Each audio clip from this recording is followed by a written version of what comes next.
miércoles. Gloria a Dios. Puede tomar asiento, hermano. Dios le bendiga. Buenas noches. Bienvenidos a su casa Paz de Vida. Gloria a Dios. Hoy tenemos una palabra que Dios me daba para usted que nos visita esta noche, este miércoles. La palabra se llama Yo te pagaré. Pero antes, quiero que me acompañe orando para darle la gloria y la honra a nuestro Señor. Padre, dígale gracias, Dios. Gracias por tu presencia en mi vida. Señor, gracias porque sabemos que tú eres, Padre, nuestro guardador. Que la gloria es para ti, Señor. Que estamos vivos gracias a ti. Que no estamos solos, que tenemos provisión abundante. Padre, bendice, Padre, este servicio, que tu presencia descienda y que tu palabra quede guardada en nuestros corazones. Damos gracias en el nombre de Jesús. Amén. Hermano, la palabra de hoy se llama Yo te lo pagaré. Y como introducción, que puede usted ver ahí en su pantalla, dice: Jesús nos enseñó a tener misericordia por el necesitado y espera que hagamos algo. El que ayuda al necesitado abre una cuenta con Dios y Dios paga y paga bien. ¿Quién quisiera tener una cuenta en el banco del cielo? ¿Quién quisiera saber que Dios le debe algo? Amén, ¿verdad? ¡Wow! Imagínate el dueño del oro y de la plata que diga: híjole, yo le debo algo a mi hermano Martín, o a mi hermano Luis, o a mi hermano Robert, ¿verdad? Estoy en deuda, ¿verdad? Porque ha hecho misericordia con los necesitados. Y sabe una cosa, hermano, la palabra de hoy nos va a llevar a una dimensión diferente. Dios me revelaba algo para usted de cuál es el verdadero concepto que Dios le da a buscar, a bendecir o ayudar a un necesitado. Vamos a ir a la primera, y la primera palabra, me regresa, que le di doble clic. La primera palabra está en Hechos 20:35, hermanos. Ahí lo ve en su pantalla y dice: en todo os he enseñado que trabajando así, ¿qué dice, amado? Se debe ayudar a los necesitados. Hace mucho tiempo, cuando yo leía en la juventud, en el bachillerato, me enseñaban cuál es el significado de la palabra debe. Cuando tú lees una palabra que diga debe, es que te están ordenando algo, te están diciendo que lo hagas. Y aquí la palabra dice que nos ha enseñado que trabajando así debemos ayudar a los necesitados y recordar las palabras del Señor Jesús, que dijo: más bienaventurado es dar que recibir. Pero es muy común, a ver, usted no me dejará mentir, que cuando uno habla de un necesitado, ¿qué imagen se crea usted cuando piensa en un necesitado? Una persona que está allá afuera, sin ropa, sin zapatos, sin dinero, ¿sí o no? Es la primera imagen. Mira, pobrecito, ese necesitado. Pero hoy la palabra de Dios nos va a mostrar y nos va a llevar a entender, amados hermanos, que hay otros necesitados. ¿Y sabe qué? Esos necesitados a veces están dentro de nuestra casa y no nos habíamos dado cuenta. De eso se trata esta palabra que Dios me daba hoy. Mire usted, hermano, el significado de la palabra necesidad. La necesidad es la carencia o escasez de algo imprescindible para la supervivencia, desarrollo o bienestar de una persona. Representa un estado de tensión que impulsa a actuar para satisfacer dicha falta, ya sea física, que puede ser alimento, techo, o sea psicológica, afecto o seguridad. Desde el concepto ya vamos viendo que la necesidad o un necesitado no solo es la persona que tiene necesidad material económica. Hay otro tipo de necesidad. Y cuando Jesús vino a esta tierra, Jesús nos vio que había necesidad en este planeta.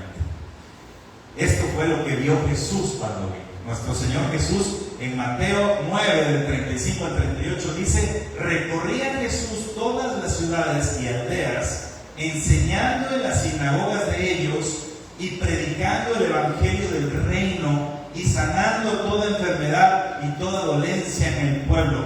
Vea usted, hermano, todo lo que venía Jesús satisfaciendo, cubriendo todas esas necesidades. Pero seguimos leyendo, dice, y al ver las multitudes, tuvo compasión de ellas, porque estaban desamparadas y dispersas como ovejas que no tienen pastor. De entrada Jesús vio que había una necesidad. Había una necesidad, y la primera necesidad que vio en las personas es que necesitaban un pastor. Seguimos leyendo. Entonces dijo a sus discípulos: a la verdad la mies es mucha, mas los obreros poco.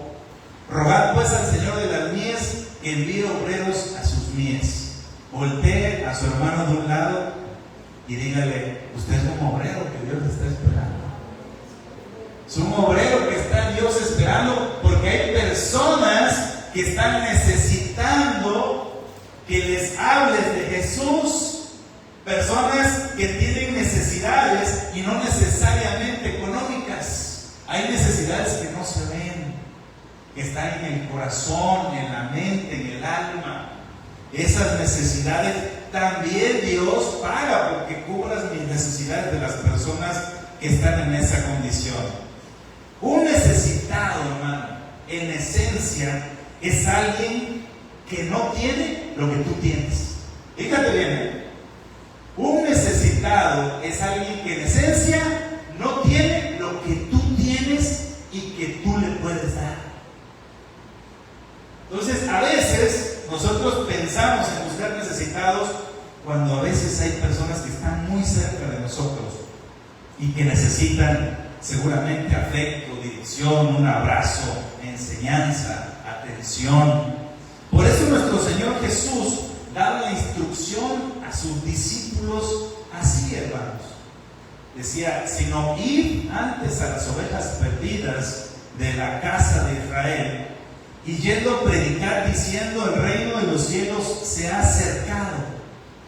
Sanad enfermos, limpiad leprosos, resucitar muertos, echad fuera demonios, porque dice: de gracia recibiste, dad de gracia. Tú tienes algo que otra persona lo necesita. Tú tienes algo valiosísimo para otra persona. Habrá personas, seguramente, que se te crucen en el camino, que no tienen lo que a ti te abunda. Hay personas, yo recuerdo cuando iba a la universidad, fíjate cómo Dios me acomodó con un amigo que me manda un fuerte saludo, Héctor Sarte Belín, compañero de la carrera. Y en esa época nos aventábamos un camioncito que duraba como 1 hora de recorrido, más o menos. Había chance para platicar de todo un poco. Pero como Dios me puso enfrente de esa persona que era introvertido, yo era extrovertido, que era súper tranquilo, yo no era nada tranquilo, pero él tenía algo que yo no tenía, y yo tenía algo que él necesitaba. Él leía mucho, leía libros y libros, y Dios me lo puso, y siempre le platicaba de libros, y entonces me recomendaba libros y yo leía libros. Pero él, en que pareciera que el chico introvertido, que no tenía nada atractivo, me estaba enseñando, porque tenía algo que cubría la necesidad mía, la falta de cultura, de lectura, y me enseñó y me despertó en mí las ganas de leer. Una persona que podías decir: no damos un pesito por él porque era súper tranquilo. Y conmigo, pues el buen Héctor se iba riendo todo el camino, porque le contaba cada historia del Chapulín Colorado que no te cuento. Y se reía de todo. Hasta si le decía que hacía una travesura con los amigos, se reía porque él no las hacía. Y entonces, siempre, amado hermano, nosotros tenemos algo para las demás personas. Ese era el sello de los apóstoles que conocieron personalmente a Jesús. Vamos a la palabra. Hechos 3:6 dice: mas Pedro dijo, ¿se acuerdan de este pasaje? No tengo plata ni oro, pero lo que tengo te doy en el nombre de Jesucristo de Nazaret, levántate y anda. ¿Sabe este pasaje? Para usted que a lo mejor no conoce tanto la palabra, este era un apóstol llamado Pedro, el cual Dios lo había levantado, era un pescador y lo hizo pescador de hombres. Y ese hombre, sin la unción del Espíritu Santo, Dios lo usaba. Dice que donde pasaba su sombra sanaba. Y entonces llegó a un lugar y estaba un mendigo. Yo le decía que uno pensaba que esa era la necesidad de esa persona: dinero, comida. Pero Pedro dijo: bueno, yo no tengo a lo mejor dinero que pides, pero ¿sabes qué? Si tengo la posibilidad, hermano, de orar por ti, de imponerte manos y de que sanes, porque yo cargo el poder del Espíritu Santo, cargo el poder de Dios. Yo le repito, hermano, Dios lo está esperando porque hay necesitados. Dios lo está esperando porque hace falta alguien que posiblemente se encuentre y usted diga: permíteme orar por esa enfermedad, por esa necesidad. Te veo triste. Mi hermano Robert es un evangelista nato. Y cuando uno camina, ¿verdad, Robert? A veces ves a una persona y dices: a ese lo voy a hablar porque algo veo en él o en ella. Se ve que necesita de algo. Llega uno, ora, le presenta uno a Jesús y era lo que estaba esperando. Por eso Jesús dice: cuando Él vino, tuvo misericordia de la multitud, porque eran como ovejas sin pastor. Necesitamos de personas valientes que se animen a predicar el Evangelio de Jesús. Pero hay una limitante, amado hermano, que causa mucho daño a los cristianos, porque ¿sabe qué, hermano? A veces esperamos estar bien. Esperamos estar bien porque pensamos que necesitamos más Biblia, más tiempo, etc. Y uno dice: ¿sabes qué? Ahorita no voy a predicar porque todavía no estoy preparado. Ahorita no voy a salir a evangelizar porque no me siento que sea mucha Biblia. Eso daña, ¿sabes? Dios no llama a los capacitados, capacita a los llamados. Hace falta las ganas nada más de querer satisfacer una necesidad. Y sabe, usted, todos los que estamos aquí, aunque tenga poquito tiempo, es más, usted ya vio este versículo que muchas personas no lo han visto, ya sabe más de Biblia que miles de personas. Amén. Ya hoy vi Hechos 13, que hay miles de personas que no lo han leído. Ya sabe más de Biblia, que puede decirle después a una persona: oye, fíjate que yo sé que si oran por ti puedes sanar, porque yo vi en la iglesia que Pedro, un apóstol, pues sanó a alguien. No tenía dinero, no le dio dinero al mendigo, no le dio comida, oró por él y sanó. ¡Wow! Poderoso. Esa es una necesidad. El que vive una vida cristiana, amados hermanos, sabe que aunque a veces estemos con carencias, aunque a veces estemos pasando desiertos, necesidades, nosotros seguimos, nosotros avanzamos, nosotros no paramos, seguimos predicando y sabiendo que Dios no deja un justo caído. Aunque estemos pasando por todo, nosotros seguimos dando de gracia lo que nos es dado de gracia. El rey David, amados hermanos, él era un ungido, fue Samuel y lo ungió, pero él no fue rey inmediatamente. Incluso su propio suegro Saúl lo andaba buscando para matarlo. Él tuvo que huir, esconderse de su suegro que lo quería matar.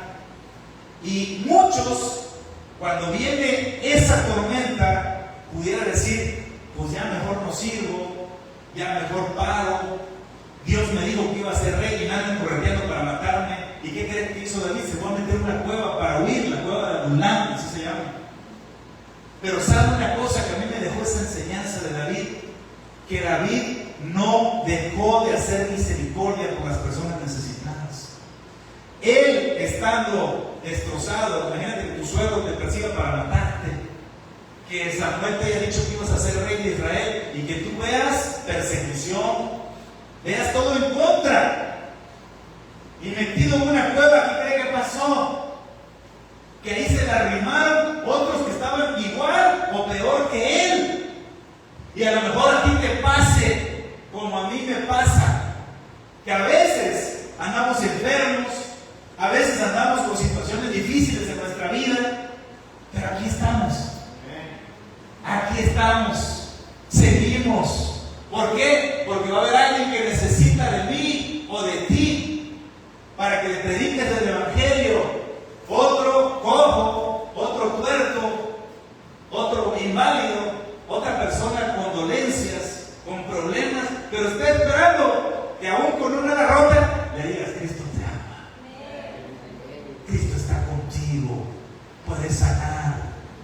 Hay un poderoso con una rota. Y así le pasó a David. Vea usted lo que pasó en la cueva de Adullam, 1 Samuel 22, del 1 al 4. Dice que se fue David de allí y huyó a esa cueva, corriendo de su suegro, con muchos problemas. Imagínense qué pensaba David. ¿Se habrá equivocado Dios? ¿Por qué me dio este padecimiento que estoy afrontando? ¿Por qué estoy padeciendo esta situación financiera o de salud? David seguramente se hacía muchas preguntas estando en la cueva. Pero ¿qué crees que le mandó Dios? Es lo que le digo. Dios quiere que hagas misericordia, porque Dios paga y paga bien. Y si cuando sus hermanos y toda la casa de su padre lo supieron, ¿qué hicieron? Vamos con David, roto, sin un ala, sin una pierna. Pero dice: pues vamos con David, algo tiene que me va a dar David. Y se juntaron con él todos los afligidos, y todos los que estaban endeudados, y todos los que se hallaban en amargura de espíritu, y fue hecho jefe de ellos. ¡Wow! Yo leía este pasaje y decía: ¿cómo ha de haber estado David? Y le decía: ¡paso Dios, todavía me mandas! Yo estoy igual que ellos, o peor. Y lo hizo jefe de ellos. ¿Por qué, amado? ¿Por qué, amado? ¿Por qué? Porque David tenía algo que iba a satisfacer una necesidad de ellos. Y tuvo consigo como 400 hombres. Y se fue David de allí a Mizpa de Moab y dijo al rey de Moab: yo te ruego que mi padre y mi madre estén con vosotros hasta que sepa lo que Dios hará de mí. Los trajo pues a la presencia del rey de Moab y habitaron con él todo el tiempo que David estuvo en el lugar fuerte. Si usted está necesitado, hay alguien, hermano, que está necesitando de usted. Aleluya. Se lo repito. Si usted está necesitado, hermano, hermana, hay alguien que está necesitando de usted. Amén. Esperando que usted asuma su posición. Y sabe que, hermano, Dios observa. Y eso es crear una cuenta en el cielo. Eso es hacer que Dios te pague bien.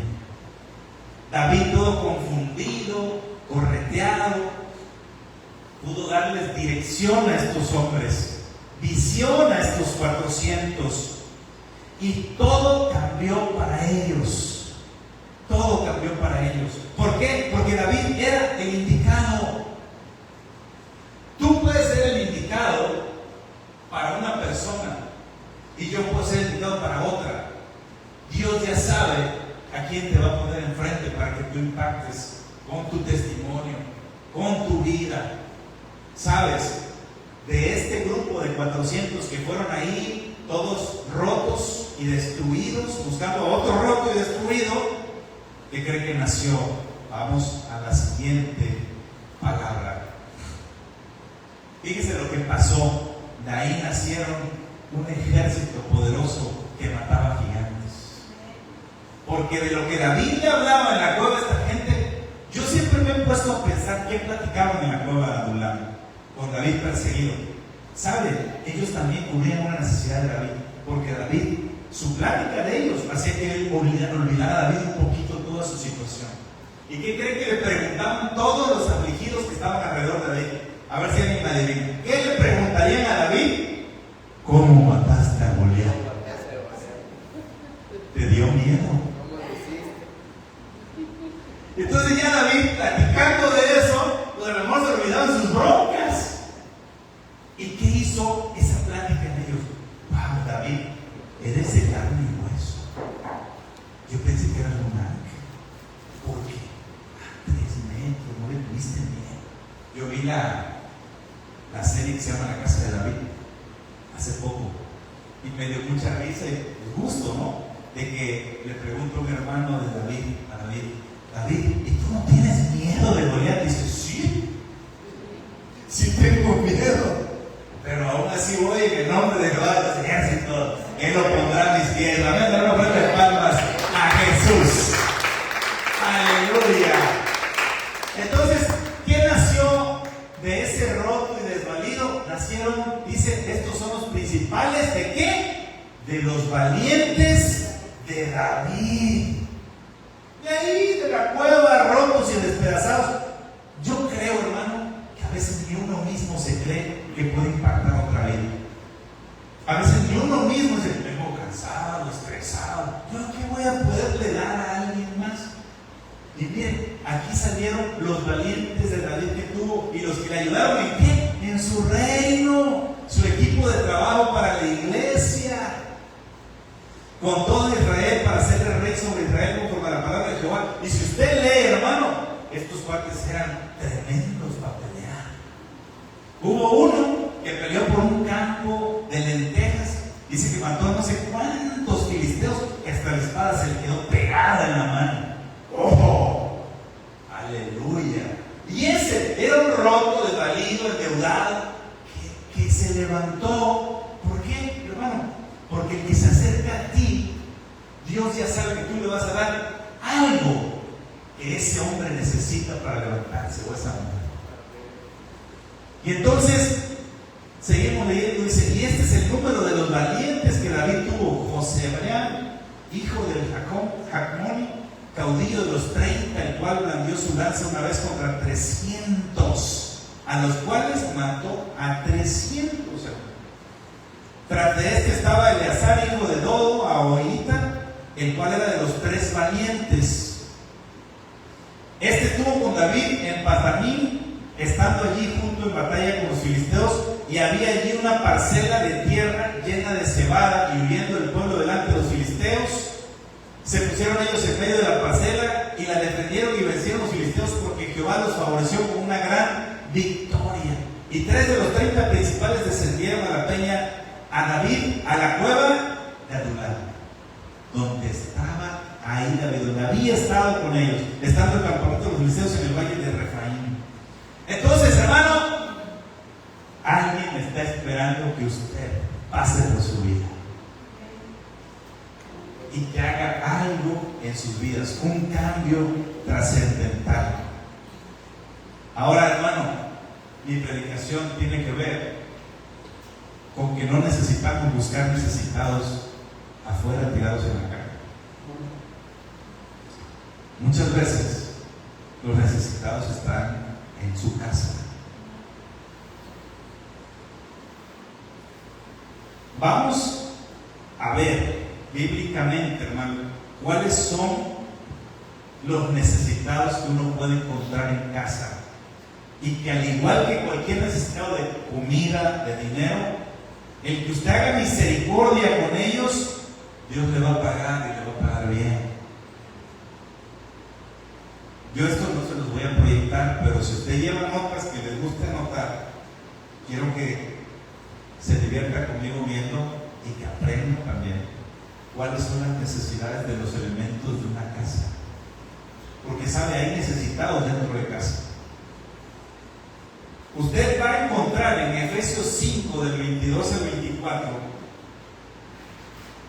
dice la Biblia que la mujer debe sujetarse a su marido. ¿Qué necesidad cubre que usted, esposa, se sujete a su marido? Satisface una necesidad. El esposo necesita sentirse respetado y respaldado, y la sujeción bíblica nos da a los hombres valor, confianza, estabilidad emocional para ejercer un liderazgo responsable. El hecho de que la mujer se sujete a su esposo está satisfaciendo una necesidad del varón en casa. También la palabra en Efesios 5:33 dice que la mujer debe respetar a su marido. El hombre necesita respeto explícito, no competencia ni menosprecio. El respeto fortalece la identidad de su hombre, de su esposo, y le da firmeza para afrontar su responsabilidad. Y ahí está cubriendo otra necesidad que como hombre necesitamos. Pero no crea que nada más voy a hablar de los hombres. Las esposas, hermano, vamos con las esposas, necesidades que se cubren bíblicamente. Dice Efesios 5:25, el marido debe amar a su esposa como Cristo amó a la iglesia. ¿Qué necesidad cubrimos cuando amamos a nuestras esposas como Cristo amó a la iglesia? Porque ellas necesitan un amor sacrificial, sentirse prioritarias y cuidadas, no solo mantenidas. Ahí estás cubriendo una necesidad.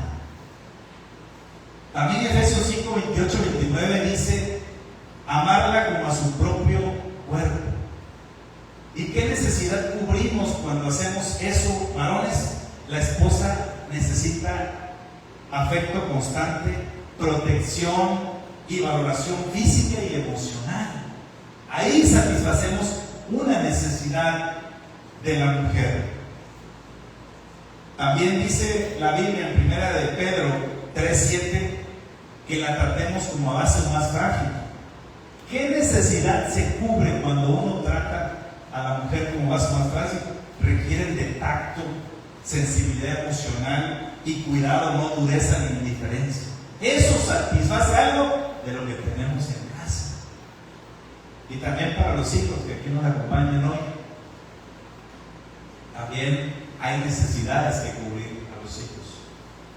Por ejemplo, dice Efesios 6:4 que no provoquemos a ira a nuestros hijos. Así dice la Biblia. ¿Qué necesidad cubre eso? Bueno, los hijos necesitan comprensión, corrección con explicación y dignidad, no humillación. Ahí el hecho de cumplir con esa palabra satisfacemos una necesidad de un integrante de la familia. También en Efesios 6:4 dice que los criemos en la disciplina y amonestación del Señor. ¿Y qué hace eso para un hijo? ¿Qué necesidad satisface?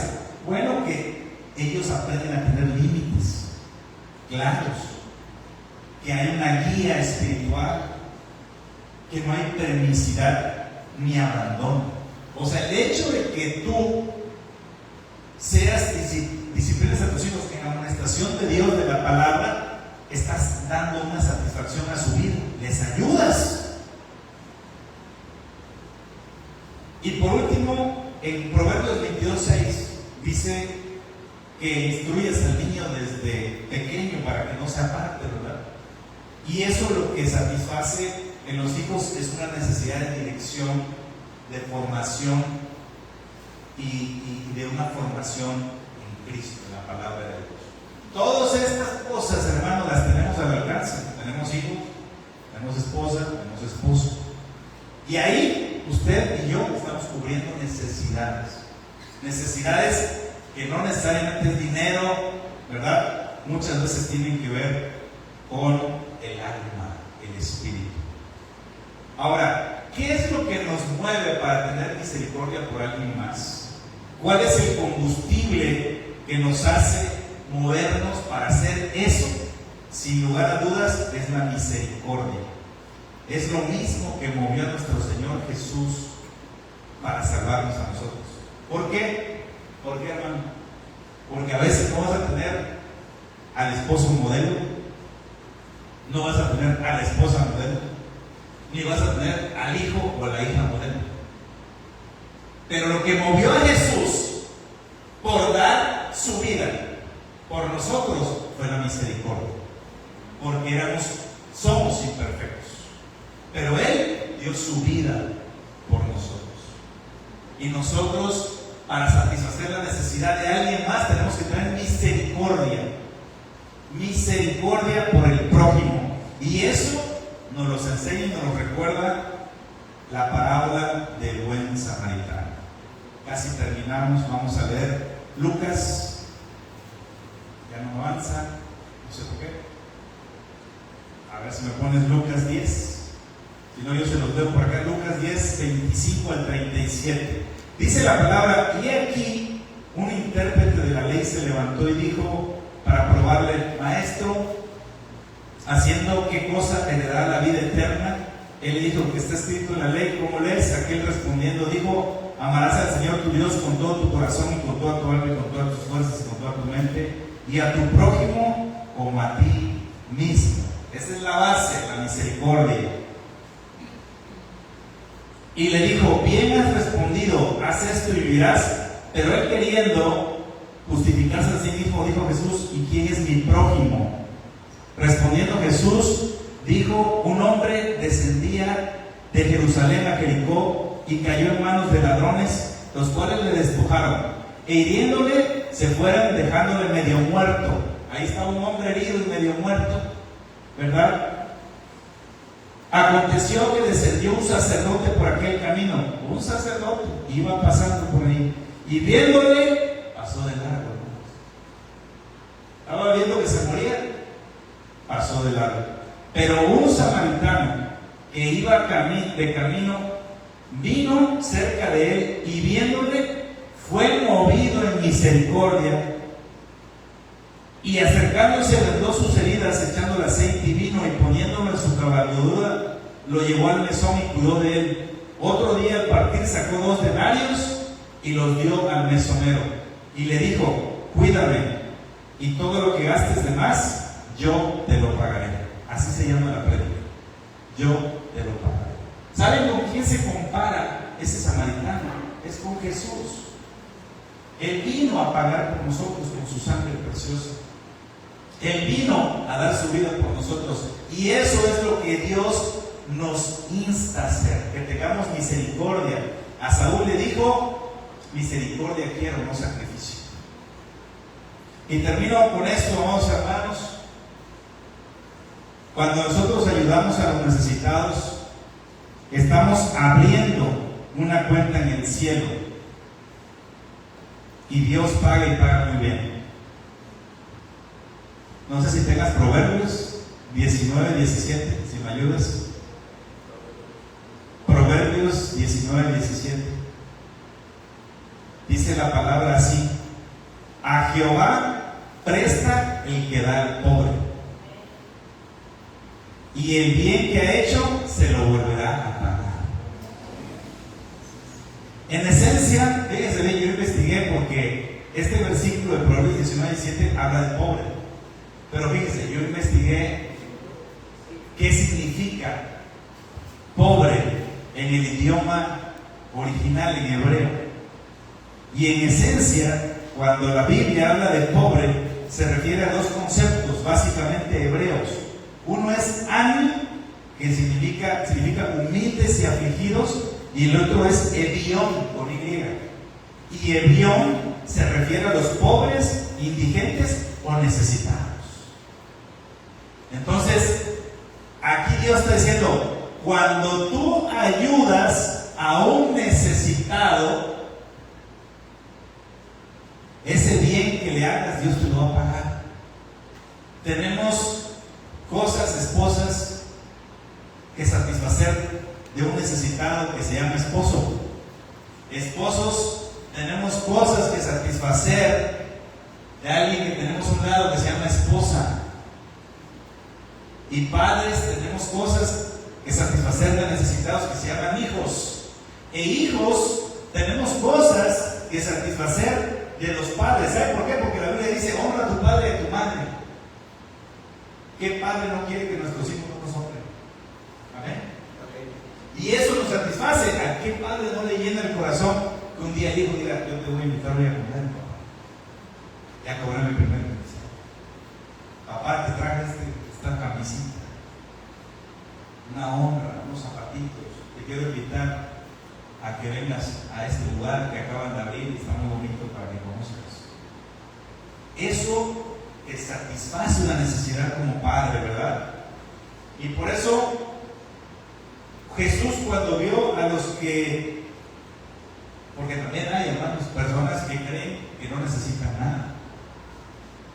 Cuando Jesús vio a esas personas que decían: yo tengo todo, y es algo de lo que aquí nosotros a veces padecemos, la falta de necesidad aparente crea dureza. Y cuando Jesús vio a ese tipo de personas, habló en Apocalipsis, ahorita si me pones Apocalipsis 3:17, le habló a la iglesia de la Odisea, hermanos. La iglesia de la Odisea es la iglesia del tiempo de fin, eso somos nosotros. Donde hoy en un teléfono podemos tener una videollamada con alguien que está en Canadá o en Madrid, donde puedes comprar desde tu teléfono cualquier cosa que necesites y te lo lleven a tu casa. Hay mucha comodidad, y esa comodidad, amado hermano y amada hermana, a veces nos hace olvidar que hay necesidades que están esperando por ti y por mí. Y voy a terminar con esta palabra porque Dios me hacía ver que tenemos que despertar. Dice la palabra, porque tú dices, yo soy rico y me he enriquecido y de ninguna cosa tengo necesidad. No necesito ir a la iglesia, no necesito que me hables de la palabra, y también no necesito que me digas palabras de afirmación, de amor. Pero dice, y no sabes que tú eres desventurado, miserable, pobre, ciego y desnudo. Es importante, iglesia, que entendamos que hay necesidades que están esperando que sean cubiertas. Esposos, esposas, hijos y padres. Hay muchas áreas donde nosotros podemos trabajar. Y sabe, el que ayuda al necesitado crea una cuenta con Dios y Dios paga y paga bien. Así que si usted tiene una situación, hermano, si usted tiene una problemática hoy en su vida, que eso no le frene a seguir haciendo misericordia, que eso no le detenga a seguir predicando y viendo en qué puede usted impactar otras vidas. Que usted, aunque esté llorando en su casa, salga y vea a alguien llorando y pueda darle consuelo con la palabra de Dios. Pero primero con los necesitados que están en casa, su esposo, su esposa, sus hijos. Póngase de pie, hermano, vamos a orar. Y al final hay una alabanza que había pedido Yare, que se llama Tu Fidelidad. No sé si la puedas conseguir por ahí.